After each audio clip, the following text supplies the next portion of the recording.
휴일 송원재 TV 시작합니다.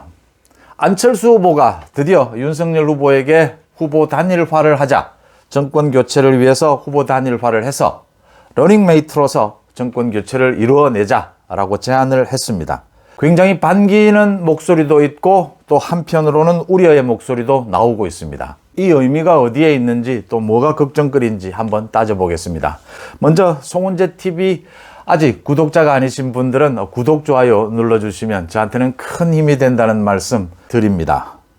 그러니까 안철수 후보가 오늘 오전에 후보 등록을 하고 난 다음에 지금 안철수 후보 부인인 김미경 교수가 코로나 양성 반응을 보여서 입원을 하는 바람에 안철수 후보도 가장 밀접 접촉자였으니까 지금 안철수 후보가 직접 후보 등록도 하지 못하고 또 오늘 기자회견을 예정했는데 기자회견도 나와서 대면 접촉으로 하지 못하고 유튜브를 통해서 했습니다.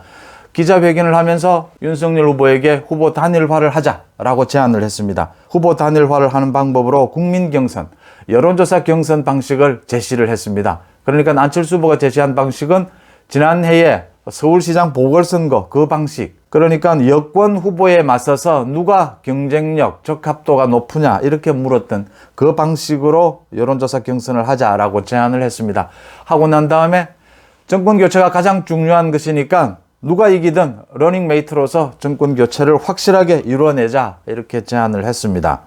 굉장히 반가운 부분입니다. 후보 단일화를 제안했다라고 하는 것은 굉장히 반가운 부분이어서 윤석열 후보 측, 국민의힘 측 대변인도 입장을 내놓았습니다. 후보 단일화 제안한 것은 굉장히 환영할 만한 일이다. 그런데 국민 경선 방식, 이 여론조사 경선 방식은 좀 민주당의 야권 분열에 이용당할 우려가 있다, 악용할 우려가 있다라는 겁니다.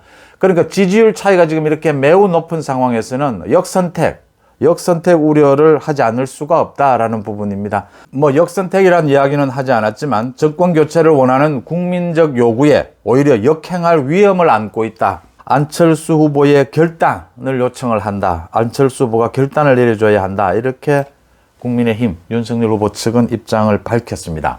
안철수 후보의 단일화 제안, 그 다음 윤석열 후보는 이 부분을 어떻게 받아들여야 하느냐라는 걸 놓고 한쪽에서는 굉장히 긍정적으로 보는 경우도 있고 굉장히 많은 또 우려의 목소리도 있습니다.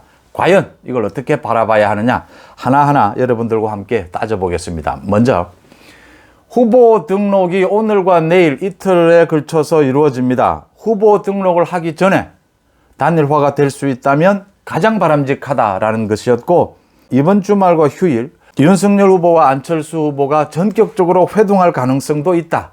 그동안 김한길 전 위원장을 중심으로 해서 구체적인 물밑 교섭을 해온 것으로 알려지고 있습니다. 그래서 그 결실이 있다면 후보 등록을 안철수 후보가 하지 않고 윤석열 후보와 안철수 후보가 전격적으로 회동할 가능성도 있다라는 그런 전망이 나왔습니다. 그런데 안철수 후보가 오늘 후보 등록을 하고 오늘 오전에 후보 단일화를 제안을 하면서 이제 후보 등록 전에 두 사람이 단판을 가질 그런 가능성은 없어졌습니다.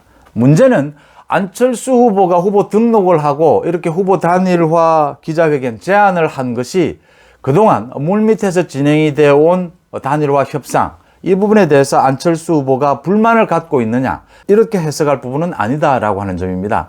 그러니까 물밑에 여러 가지 공동정부에 대한 협의나 이런 부분에 있어서 안철수 후보가 꼭 불만이 있었다라고 볼 필요는 없다라고 하는 점입니다.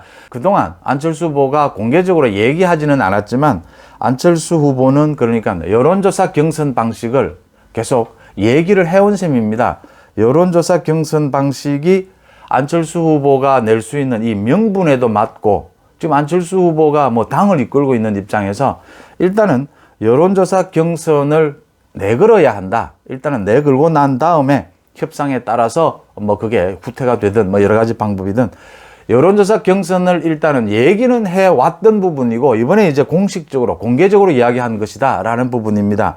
후보 등록을 한 다음 이 단일화 제안까지 했기 때문에 이제는 이번 달 말, 그러니까 28일 그 투표 용지를 인쇄하는 그 이전에 이제 후보 단일화만 해내면 그 투표 용지에는 안철수 후보가 양보할 경우에는 안철수 후보 옆에 란에는 사퇴라고 이렇게 인쇄가 되기 때문에 28일 전까지는 후보 단일화를 해야 하지 않겠느냐 이 후보 단일화 시기가 좀 지연이 됐다, 좀 늦춰졌다라고 하는 부분입니다. 그 다음 안철수 후보가 이제 단일화를 제안한 이 의미는 이재명과 가능성은 매우 낮았지만 그 민주당과 이재명 측에서 야권의 후보 단일화에 대한 방해 공작, 이 부분은 일단 피했다. 지금 민주당이 오늘 안철수 후보가 이런 제안을 하자 민주당에서는 바짝 긴장하는 모습입니다.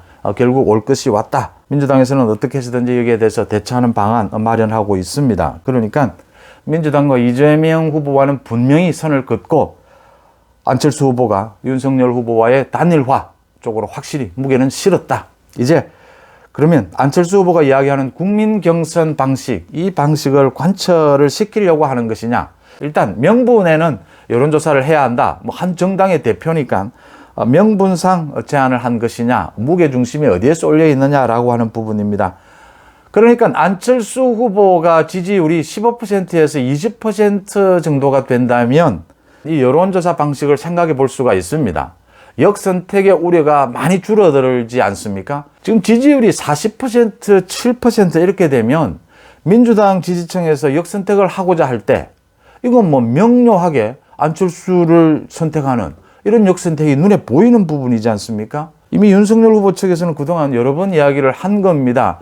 국민 여론조사 경선은 좀 어렵다라고 하는 부분을 이야기를 했고, 안철수 후보로서도 지지율이 15% 이상 치솟을 경우에 그때 사실은 제안을 하는 것이 안철수 후보에게는 적절한 타이밍이 아니었겠느냐 이렇게 보입니다. 지금 여론조사 경선을 꼭 관철시키겠다, 이런 의사로 안철수 후보가 제안을 했다, 그렇게 해석하기는 좀 어려워 보입니다. 안철수 후보도 그런 점은 계산을 하고 있지 않나, 이렇게 읽히는 대목들이 있습니다. 그러니까 후보 단일화가 어떤 형태로든지 결정이 되면 이제 러닝메이트로 해서 정권 교체를 꼭 이뤄내야 된다, 이 부분을 강조도 했고요. 또 안철수 후보가 오늘 기자회견을 하면서 울먹이기도 했는데, 그 부인인 김미경 교수가 지금 코로나 양성 반응을 보였는데 입원까지 해야 될 정도로 기저질환도 있었다라고 합니다. 그 선거운동을 돕다가 이렇게 굉장히 좀 상태가 굉장히 안 좋은 상황이 되고 해서 안철수 후보가 뭐 울먹일 정도였고, 또 당장 만약 안철수 후보가 이 코로나의 양성 반응을 보인다면은 앞으로 일주일 동안 또 자가격리도 해야 되고요. 결정적인 타격을 입게 될 것이다, 이런 예상도 나오고 있습니다. 어쨌든 이 부분은 윤석열 후보가 안철수 후보에 대해서 어떤 배려를 하느냐, 거기에 따라서 굉장히 유동적일 수 있다. 지금 국민들 앞에서 이 대선 국면에서 25일 정도 남은 이 대선 국면에서 지분 협상을 하는 모습을 공개적으로 보여줄 수는 없습니다. 그건 오히려 역효과가 날 수 있다라는 부분입니다. 통 크게 공동정부를 꾸린다. 안철수 후보도 앞으로 자신의 정치적인 비전, 정치적인 미래에 윤석열 후보의 적극적인 협조, 큰 틀에서 책임 총리제를 받아들이는 뭐 이런 형식, 이런 정도면 안철수 후보도 적절한 수준이 아니겠느냐. 국민 여론조사 방식을 제안을 하면서 명분도 살리고 여러 가지 협상에서의 주도권이라고 할 수도 있겠죠. 이렇게 안철수 후보가 제안을 하면서 자신도 본인도 이야기를 했습니다. 이 단일화에 대한 국민적인 요구에 대해서 질질 끌려가는 그런 것을 피하기 위해서 적극적으로 제안을 한다. 윤석열 후보 측에 이제 공을 던진 것이죠. 뭐 윤석열 후보는 주저할 것은 없습니다. 단일화 협상 제안을 한 것에 환영하고, 여론조사 경선은 사실상 좀 어렵지 않느냐. 안철수 후보를 배려하는 지금까지의 이제 물밑에서 협상을 이제는 양성화시켜서 빠른 시일 내에 윤석열 후보와 안철수 후보가 직접 만나는 것이, 직접 만나서 풀 수 있는 방법, 통 큰 합의, 그 부분이 가장 순서가 아니겠느냐 이렇게 보입니다. 안철수 후보로서는 자신이 명분 있게 한 당의 대표로서 명분을 갖춘다, 이런 차원에서 여론조사 경선을 제안을 했다, 이렇게 보입니다. 그래서 좀 부정적으로 볼 필요는 없지 않느냐, 이렇게 해석이 되는 대목입니다. 송재TV 마칩니다. 고맙습니다.